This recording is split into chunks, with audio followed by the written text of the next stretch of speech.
नमस्कार दोस्तों, स्वागत है आपका आप स्टडी परिवार में। तो जैसा कि कल की क्लास में आपने देखा ही होगा, राज्य के नीति निर्देशक तत्वों से संबंधित अपन ने कुछ बातचीत की थी और जहां अपन छोड़ के गए थे उससे आज आगे चलेंगे और नीति निर्देशक जो तत्व हैं उनको आज समाप्त करना है दोस्तों, ठीक है। और आपको एक बार मैं फिर से बता दूं, मैंने पिछली क्लास में भी आपको आगाह कर दिया था कि आपको उन्हीं चीजों पे अपने को विचार विमर्श व चर्चा करनी है जो एसएससी जीडी से रिगार्डिंग महत्वपूर्ण है, ठीक है। किससे रिगार्डिंग? SSC GD.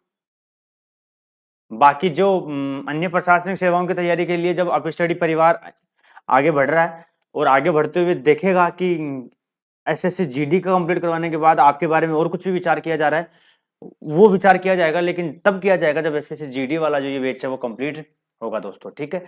तो इस बैच में अपन पढ़ रहे हैं डीपीएसपी। क्या पढ़ रहे हैं? डीपीएसपी। और इसमें भी एक लेक्चर अपन ले चुके हैं और उसमें अपन ने अनुच्छेद 40 तक कवर किया है। अब देखिए, अनुच्छेद 40 के बारे में एक रूप से मैं आपको एक अलग अलग चीज बता देना चाहता हूं, थोड़ी बहुत चीज एक्स्ट्रा है जो आपको जाननी आवश्यक है। महत्वपूर्ण अनुच्छेद क्यों? क्योंकि ये ग्राम पंचायतों से संबंध रखता है। किससे? ग्राम पंचायतों से। ग्राम पंचायतों से संबंध रखता है। ग्राम पंचायतों से क्या रखता है? संबंध रखता है। कुल मिला के बात यह है कि महात्मा गांधी जी का क्या कहना था कि भारत में स्थानीय स्वशासन होना चाहिए और छोटे छोटे जो स्थान है उनको जनसंख्या के आधार पर किसमें बांट देना चाहिए? ग्राम पंचायतों में बांट देना चाहिए। और आपको पता है अनुसूची 11 और अनुसूची 12 जो कि गांधीवाद के आदर्श माने गए हैं, ठीक है। अनुसूची 11 और 12 की आपने पढ़े ही होंगे, मैंने आपको ढंग से बताया था। ग्राम पंचायतों के क्या क्या जो कार्य हैं वो कहाँ निहित है और नगर पालिकाओं के जो कार्य हैं वो कहाँ निहित है। स्पेशल रूप से मैंने आपसे इस बारे में चर्चा और विचार विमर्श किया था दोस्तों, ठीक है। अब देखिए, ग्राम पंचायतों के गठन का आधार, ठीक है। किसके गठन का आधार? ग्राम पंचायतों के गठन का आधार। गठन का आधार, ग्राम पंचायतों के गठन का आधार अनुच्छेद 40 को माना गया है। अनुच्छेद 40 को माना गया है। ग्राम पंचायतों के गठन का आधार किसे माना गया है? अनुच्छेद 40 को माना गया है दोस्तों, ठीक है। अब देखिए, अनुच्छेद 40 के बाद ऐसे तो बहुत सारे अनुच्छेद देखने को मिलेंगे आपको, लेकिन कुछ एक बातें मैं आपको स्पेशल रूप से समझा देना चाहता हूं। जैसे अनुच्छेद 44 समान नागरिक संहिता, आपने सुना होगा समान नागरिक संहिता के बारे में तो, हाँ दोस्तों। देखिए, नागरिकों के लिए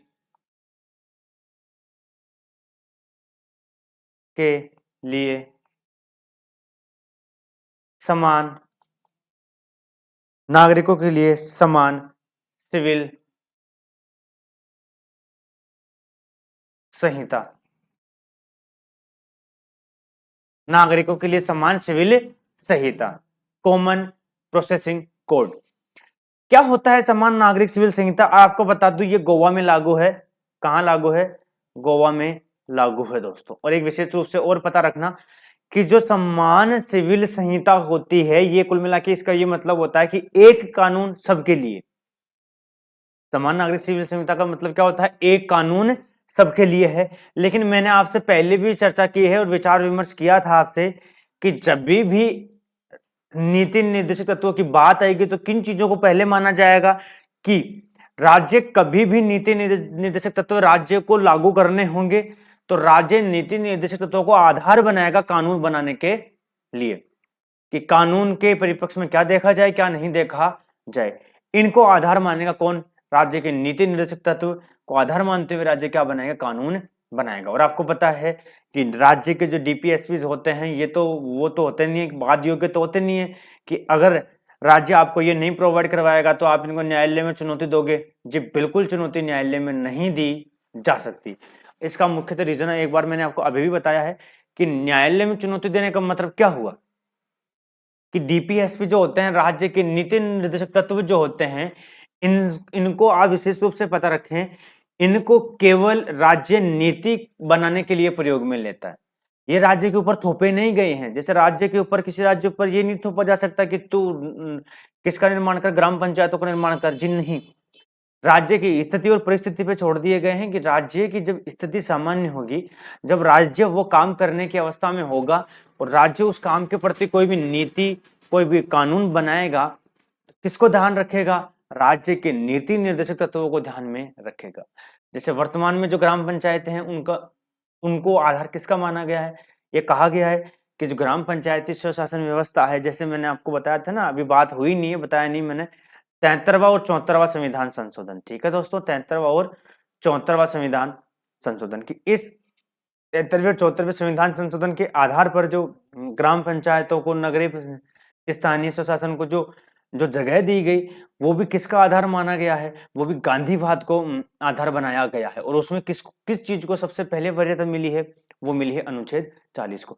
ऐसे ही अनुच्छेद 44 है, नागरिकों के लिए समान सिविल संहिता। मतलब नागरिकों से मतलब तो आपको पता ही है, नागरिक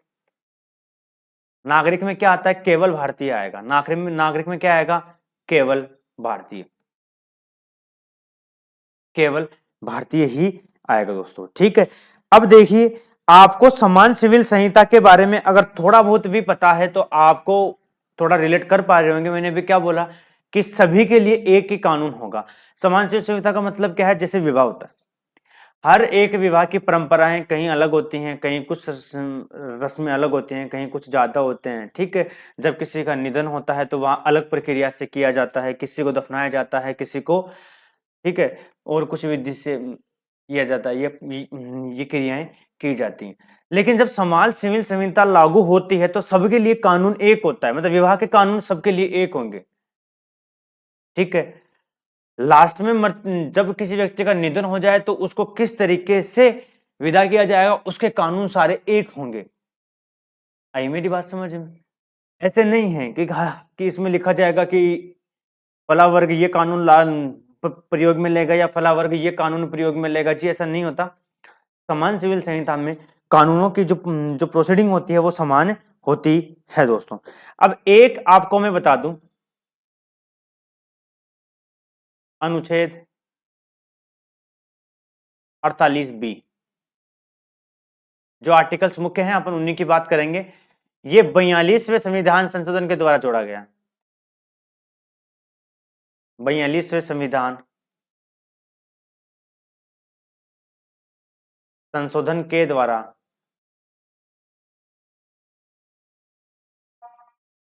जोड़ा गया। किसके द्वारा जोड़ा गया? 42वें संविधान संशोधन के द्वारा जोड़ा गया। ठीक है, अब देखो इसमें क्या है। एक तो है वन व वन्य जीव, वन व वन्य जीव का संरक्षण,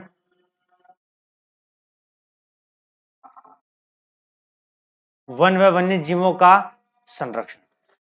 वन व वन्य जीवों का संरक्षण जब मैं आपको मौलिक कर्तव्य पढ़ाऊंगा, ठीक है, तो वहां भी आपको एक चीज बताई जाएगी। और जब मैंने अनुसूचियां बताई थी कि किस सूची का विषय कैसे है, तो मैंने इस चीज की बात आपसे वहां भी की थी।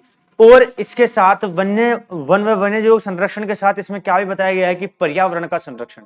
किसका संरक्षण? पर्यावरण का संरक्षण।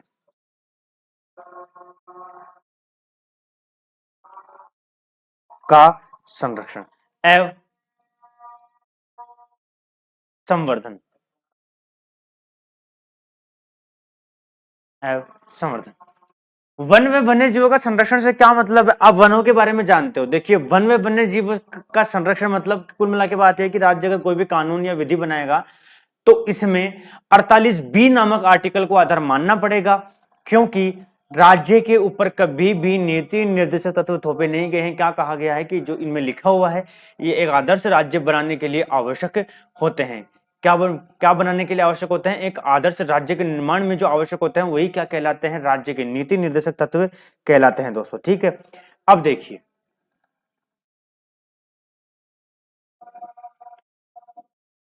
अनुच्छेद 49 ये डिपेंड करता है राष्ट्रीय स्मारकों पर। राष्ट्रीय स्मारक किस पर निर्भर करता है? राष्ट्रीय स्मारक। और वो स्मारक भी कौन से? राष्ट्रीय स्मारक स्थल, राष्ट्रीय स्मारक स्थल वह वस्तुओं का संरक्षण, वह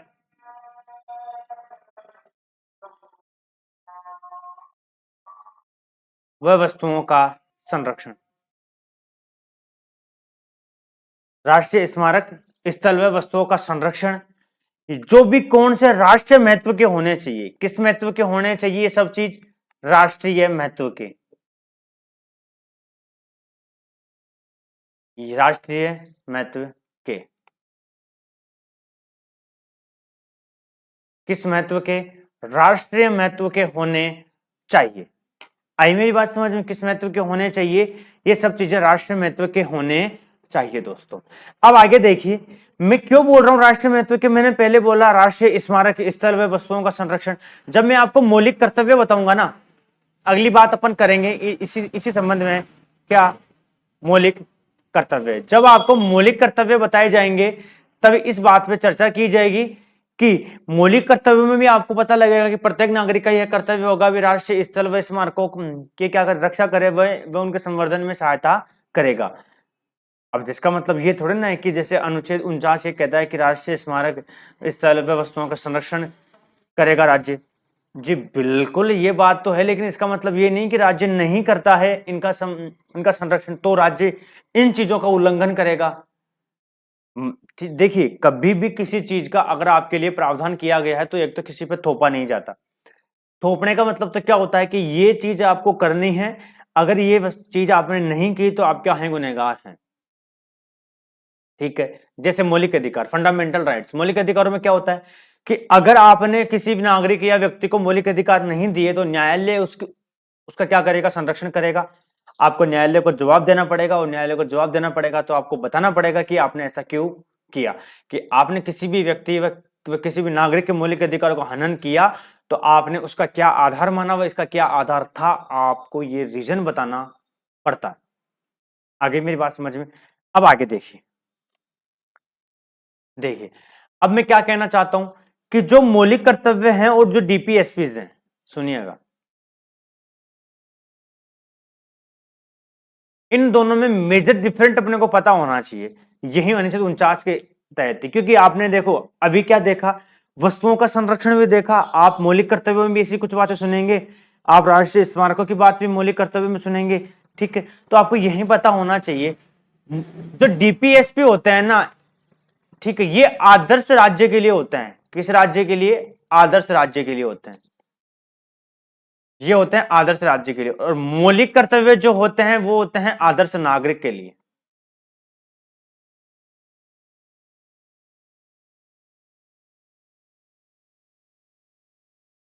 किसके लिए होते हैं, आदर्श नागरिक के लिए होते हैं। फिर से सुनिएगा, बात इतनी सी कहना चाहता हूं मैं कि यहां अपन पढ़ रहे हैं डीपीएसपी, यहां कंफ्यूजन नहीं होना है। जब मैं 49 की बात कर रहा हूं और जब कल मैं आपसे नेक्स्ट क्लास में मौलिक कर्तव्यों की बात करूंगा तो कहीं ना कहीं आपके ये सवाल उठेगा कि सर ऐसे कैसे, ऐसे कैसे, आप ये बात राज्य के संदर्भ में भी बोल रहे हो और आप ये बात अब मौलिक कर्तव्यों के संदर्भ में भी बोल रहे हो, अब चाहते क्या हो।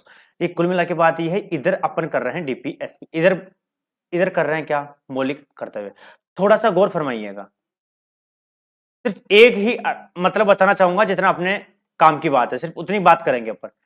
डी फिर से बता दूं, डीपीएसपी आदर्श राज्य के निर्माण में प्रयोग होता है, आदर्श राज्य के निर्माण हेतु, आदर्श राज्य के निर्माण हेतु। ठीक है, और मौलिक कर्तव्य आदर्श नागरिक के निर्माण हेतु, आदर्श नागरिक के निर्माण हेतु, आदर्श नागरिक के निर्माण हेतु। देखिए ये भी वाद योग्य नहीं है, वाद योग्य नहीं है। ठीक है, और मौलिक कर्तव्य भी क्या नहीं है दोस्तों, वाद योग्य नहीं है।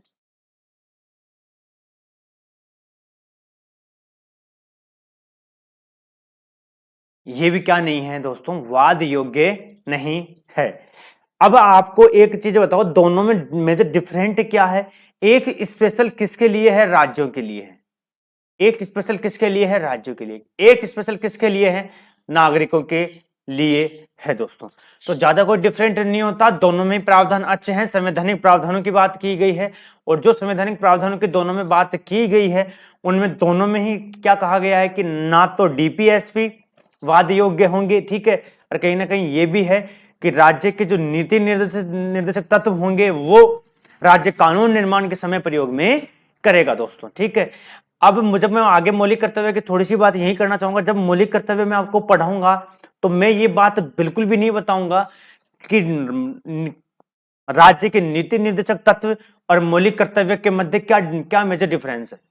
ये बात आपको नहीं बताई जाएगी कि मौलिक कर्तव्य और राज्य के नीति निर्देशक तत्वों के मध्य क्या डिफरेंस है दोस्तों, ठीक है। आई मेरी बात समझ में? तो आपको पता रखना, इतना से पता रखना कि डीपीएसपी एक आदर्श किसके लिए होते हैं? आदर्श राज्य के लिए होते हैं। मौलिक कर्तव्य आदर्श नागरिक के निर्माण के लिए होते हैं। अब अनुच्छेद अंतिम 51 अनुच्छेद 51 क्या कहता है? ये विदेश नीति का आधार प्रदान करता है। विदेश नीति का आधार प्रदान करता है। किसका आधार प्रदान करता है? विदेश नीति का आधार प्रदान करता है। देखिए मैंने बोला आधार प्रदान करता है। संविधान में, जो भारत का जो संविधान है ना, वहां विदेश नीति से संबंधित कोई बात नहीं है। संविधान में क्या नहीं है? भारत में के संविधान में कहीं ये नहीं लिखा हुआ कि विदेश नीति क्या होती है। ये बात आप विशेष रूप से याद रखिए, इस नाम का कोई शब्द है नहीं। फिर आप बोलोगे सर आपने अनुच्छेद 51 में कैसे बताया? मैंने बोल रहा हूं कि आधार प्रदान करता है, आधार प्रदान करता है, ठीक है। तो जितने भी विदेश से समझौते किए जाते हैं, विदेशी कार्यक्रमों में एक दूसरे देश का सहयोग होता है। कोई राज्य किसी बड़ी विदेशी अंतर्राष्ट्रीय कंपनी के साथ कोई सहयोग करके कोई कार्य करता है, या कोई विदेशी सरकार किसी राज्य सरकार से कोई कार्य करती है, या केंद्र सरकार, वो भी तो राज्य शब्द में आती है, केंद्र सरकार विदेशी से मिलकर कोई कार्य करता है, या कहीं कोई विदेशी यात्राएं होती हैं। सब चीजें जो होती है ना, विदेशी सम्मेलन वगैरह जो होते हैं किसी विदेश से अच्छे संबंध बनाने के लिए, इन सब में जो है वो किसका आधार बताया गया है? इन सब में होता है अनुच्छेद 51 का आधार। इन सब में किसका आधार होता है? अनुच्छेद 51 का आधार होता है दोस्तों। तो आपको मेरी बात उम्मीद है कि समझ में आ गई होगी। तो फिर से ध्यान रखें, अनुच्छेद 51 जो विदेश नीति का आधार प्रदान करता है दोस्तों। किसका आधार प्रदान करता है? विदेश नीति का आधार प्रदान करता है। और विदेश नीति जैसा शब्द संविधान में उल्लेखित नहीं है, ठीक है। विदेश नीति जैसा शब्द संविधान में उल्लेखित नहीं है दोस्तों। तो आज जो है डीपीएसपी समाप्त होते हैं। यहीं तक अपने को देखना है। आपको ये लग रहा होगा सर आपने बहुत से आर्टिकल छोड़ दिए, वो कर दिए। देखिए क्या होता है कि अपने को एसएससी जीडी से रिगार्डिंग ही चीजें देखनी है, और उससे संबंधित ही आगे बाय स्टेप चलना है। ज्यादा रामायण अपने को नहीं छेड़नी, ज्यादा चीजें अपने को नहीं पढ़नी। क्यों? जितनी चीजें पढ़नी है जितनी अपने काम की हो। वैसे तो पढ़ने को बहुत कुछ होता है, लेकिन जितने काम की है, जितने यूजफुल है, वही चीजें देखी जाएंगे दोस्तों। तो ठीक है दोस्तों, आज ही इस क्लास को यहीं समाप्त किया जाएगा, क्योंकि नीति निर्देशक तत्व जो है आज यहीं समाप्त करेंगे। आज आपकी क्लास ज्यादा बड़ी नहीं होगी, क्योंकि नया बिंदु स्टार्ट करेंगे, फिर वो एक क्लास में पूरा करना मौलिक कर्तव्य नामुमकिन होगा। तो मौलिक कर्तव्य को एक अगली क्लास में नए सिरे से अपन चालू करेंगे, और नए सिरे से समझते हुए मौलिक कर्तव्य की बात करेंगे, और उनकी बात करते हुए देखेंगे कि मौलिक कर्तव्य होते क्या है, और मौलिक कर्तव्य को इनिशिएट करने के लिए या मौलिक कर्तव्यों को लागू करने के लिए कौन सा संविधान संशोधन लगाया गया, कहां से लिया गया, कौन कौन ने इसके बारे में क्या क्या कहा, ये देखेंगे कल की क्लास में। तो अपने स्टडी परिवार के छोटे से सदस्य को आप अनुमति दीजिए। आज के लिए इतना ही। धन्यवाद। जय हिंद, जय भारत।